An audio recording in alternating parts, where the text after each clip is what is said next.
Boats are a huge problem in our oceans today. We've seen an increase of recreational vessels because of our growing population, an increase of shipping vessels because of our vast and wide global market, and an increase of tour and ferry boats because it is a multi-billion-dollar industry.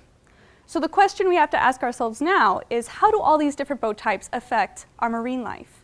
Specifically, I'll be addressing this question using bottlenose dolphins, as they have been used as an indicator species in the Gulf of Mississippi before to assess the health of our ecosystem there. Now, many of you may know about direct risks for bottlenose dolphins, such as boat collisions. We'll see an example of this on the far right corner of a bottlenose dolphin who has been lucky enough to survive a boat incident. You'll see the propeller marks on his back are quite shallow. However, many of his peers are going to have very deep wounds that are ultimately going to lead to his death. Now, some non-direct risks that many of us don't hear about as often involve noise pollution. All of these different boat types have large propellers and generators that create a large amount of sound under the water. Now, this means that the dolphins are going to have to send signals to each other much louder, much longer, at a higher repetition rate, at much higher frequencies just to talk to each other underwater.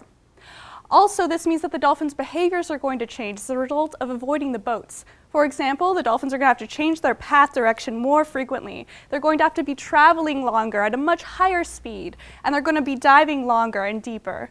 So this means that also their feeding is decreasing, their copulation is decreasing, and their nursing is decreasing, which obviously might have an impact on their population numbers and being a sustainable, healthy number of dolphins in the wild. All of these risks are going to result in something that is called habitat displacement. We'll see an example of that on the bottom right-hand corner. This is a study from Lusso.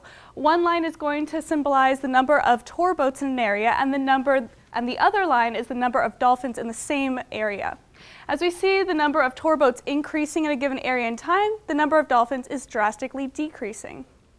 Now, while it's very important to have studies like this that just look at tour boats, or another that just looks at shipping vessels, it's very important not to generalize across all locations, because other variables are going to impact bottlenose dolphin behavior.